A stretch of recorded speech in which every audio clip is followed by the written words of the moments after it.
In this particular video, I'm going to discuss about cell cycle. Cell cycle, we divide cell cycle in two major phases, interphase as well as M phase. M phase, depending upon type of cell involved in division, is of two types. It may be mitotic phase or it may be meiotic phase. If somatic cells are involved in cell division, then that M phase is called mitotic phase. While if germinal या फिर reproductive cells are involved in cell division, then M phase is termed as meiotic phase. Starting from interphase. Interphase is the largest phase of the cell cycle which comprises 90% of the cell cycle. Interphase is further divided into three subphases: G1 phase, S phase, G2 phase. After G2 phase, cell proceed to M phase and after M phase, cytokinesis is followed. मतलब basically जो cell वो दो phases में divide होती है, interphase और M phase. Interphase जो होता है वो लॉन्गेस्ट ड्यूरेशन का होता है, फेज होता है वो शॉर्टेस्ट ड्यूरेशन का होता है. इंटरफेज जो होता है वो फर्दर 3 पार्ट्स में डिवाइड होता है: G1 फेज, एस फेज और G2 फेज. G1 फेज में जो है सेल जो है उसका सेल का जो mRNA है एज वेल एज प्रोटीन है वो रेप्लिकेट करते हैं और अपनी कार्बन कॉपीज बनाते हैं. मतलब यहाँ पे ट्रांसक्रिप्शन और ट्रांसलेशन होती है इफ़ रिक्वायर्ड कंडीशंस अवेलेबल हैं तो. G1 फेज में ट्रांसक्रिप्शन होगी, मैसेंजर आरएनए से फर्दर मतलब डीएनए से मैसेंजर आरएनए बनेगा और मैसेंजर आरएनए से फर्दर प्रोटीन्स बनेंगे through the process of translation. Now proceeding to S phase. S phase को डिवीज़न फेज भी बोलते हैं क्योंकि इसमें जो डीएनए होता है, जेनेटिक मटेरियल, वो डिवाइड करता है और अपनी कार्बन कॉपीज बनाता है. और लास्ट है G2 फेज. इसमें सेल की इलोंगेशन होती है, सेल साइज में इलोंगेट होता है, ग्रो करता है और खुद को माइटोटिक या फिर मियोटिक डिवीज़न के लिए प्रिपेयर करता है और सेल डिवीज़न में एंटर करता है.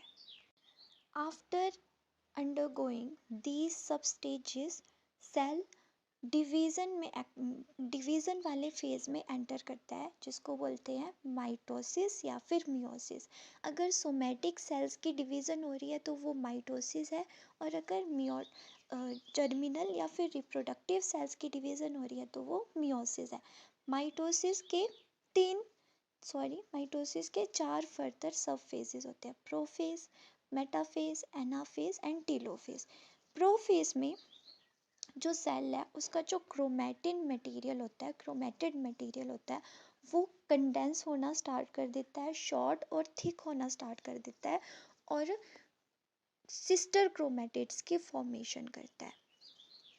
और फर्दर जो न्यूक्लियर मेम्ब्रेन है वो डिसअपीयर हो जाती है और जो सेंट्रियोल्स हैं, जो सेंट्रोमेयर होते हैं, जिनमें 2 सेंट्रियोल्स होते हैं, वो अलग अलग पोल पे जाके वो हो जाती हैं, अलग अलग पोल्स पे प्लेस हो जाती हैं, अपोजिट पोल्स पे प्लेस हो जाती है.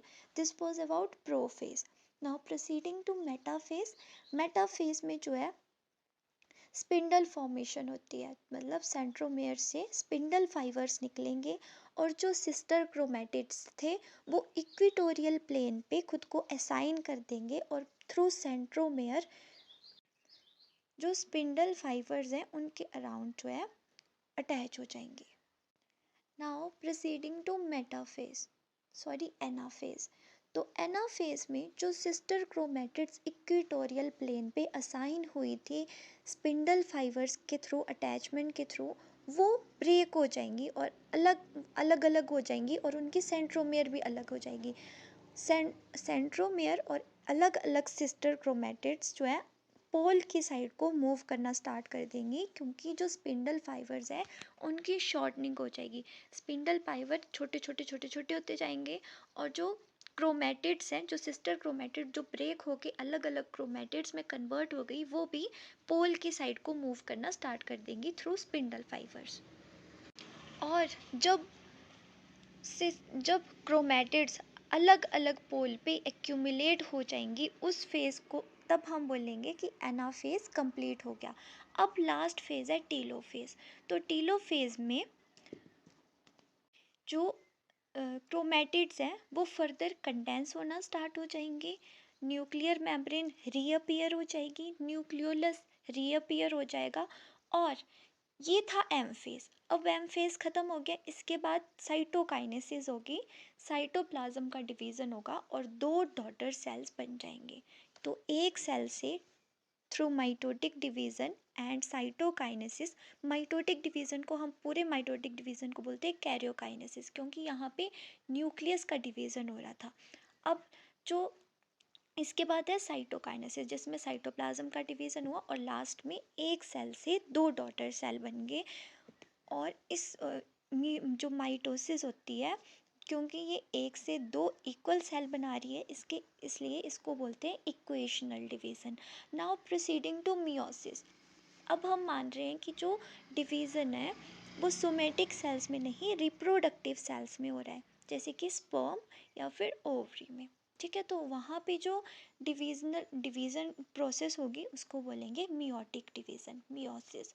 तो मियोसिस जो होती है वो दो टाइप की होती है, दो सब टाइप की होती है, मियोसिस 1, मियोसिस 2। मियोसिस 1 में 4 फेजेस होते हैं, मियोसिस 2 में भी 4 फेजेस होते हैं।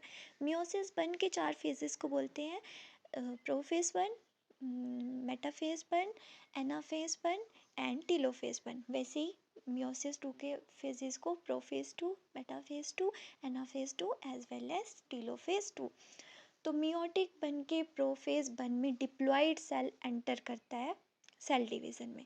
अब इस डिप्लॉइड सेल में, जिसमें दो टाइप के क्रोमैटिड्स हैं, वो कंडेंस होके सिस्टर क्रोमैटिड्स बनाते हैं।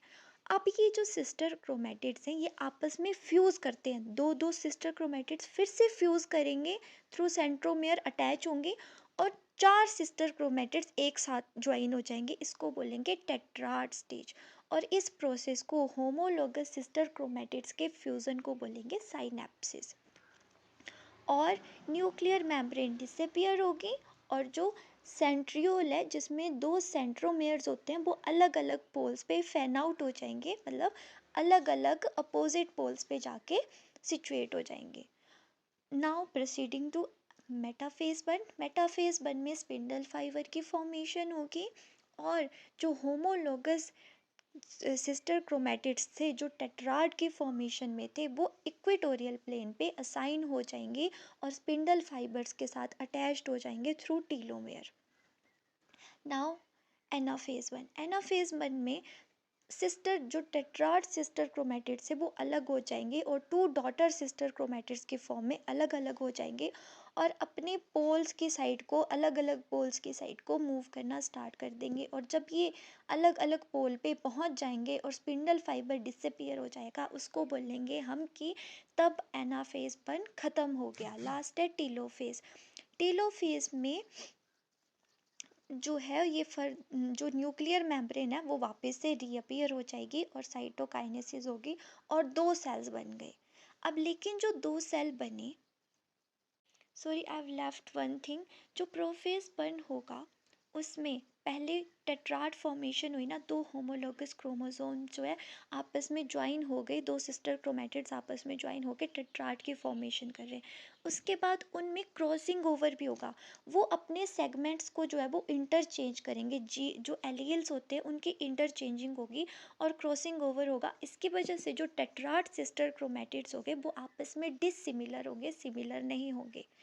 अब लास्ट में टीलोफेज के बाद हमारे पास दो सेल्स बन रहे हैं जिनमें दो सिस्टर क्रोमैटिड्स हैं और वो डिफरेंट है क्योंकि उनके जो एलील्स हैं उनकी इंटरचेंजिंग हुई थी और वो रिकॉम्बिनेंट सिस्टर क्रोमैटिड्स बने थे प्रोफेज 1 में क्रॉसिंग ओवर की वजह से। अब meiosis 1 is followed by meiosis 2। तो मियोसिस 2 में अब ये जो सेल थे इनमें फर्दर, अब इसमें न्यूक्लियस का डिवीज़न नहीं होगा, कुछ भी नहीं होगा, इसमें डायरेक्टली जो दो सिस्टर को जो न्यूक्लियर मेम्ब्रेन थी वो डिसअपियर होगी और जो सेंट्रोमेयर है वो अलग अलग पोल्स पे फैन आउट हो जाएंगे। अब प्रोफेज 2 के बाद है मेटाफेज 2। मेटाफेज 2 में भी वैसे ही जो सिस्टर क्रोमेटिड्स थे वो इक्वेटोरियल प्लेन पे असाइन हो जाएंगे और जो स्पिंडल फाइबर है उनके थ्रू अटैच्ड हो जाएंगे वो through with the help of telomere या फिर सेंट्रोमेयर भी बोलते हैं। ठीक है, उसके बाद है एनाफेज 2। एनाफेज 2 में ये आपस में ब्रेक हो जाएंगे और अलग अलग क्रोमेटिड जो है वो अपने रिस्पेक्टिव पोल की साइड को मूव करना स्टार्ट कर देगा, क्योंकि जो स्पिंडल फाइबर है वो कंडेंस और शॉर्ट होना स्टार्ट हो जाएंगे और ये जो क्रोमेटिड्स हैं वो अलग अलग पोल की तरफ को मूव करना स्टार्ट कर देंगे। और जब स्पिंडल फाइबर कम्प्लीटली डिसअपियर हो जाएंगे और ये जो क्रोमोसोम्स थे ये अलग अलग पोल पे आके असाइन हो जाएंगे तो हम बोलेंगे एनाफेज 2 ख़त्म हो गया। इसके बाद है टीलोफेज, और टीलोफेज में जो है वो वापस से न्यूक्लियर मेम्ब्रेन अपीयर हो जाएगी। इसके बाद साइटोकाइनेसिस होगी और 2 सेल से 4 सेल बनेंगे। तो ओवरऑल मियोसिस में एक सेल से जो डिप्लॉइड था उससे 4 हैप्लॉइड सेल्स बनते हैं, इसलिए मियोसिस को रिडक्शनल डिवीज़न भी बोलते हैं। So this was all about cell cycle.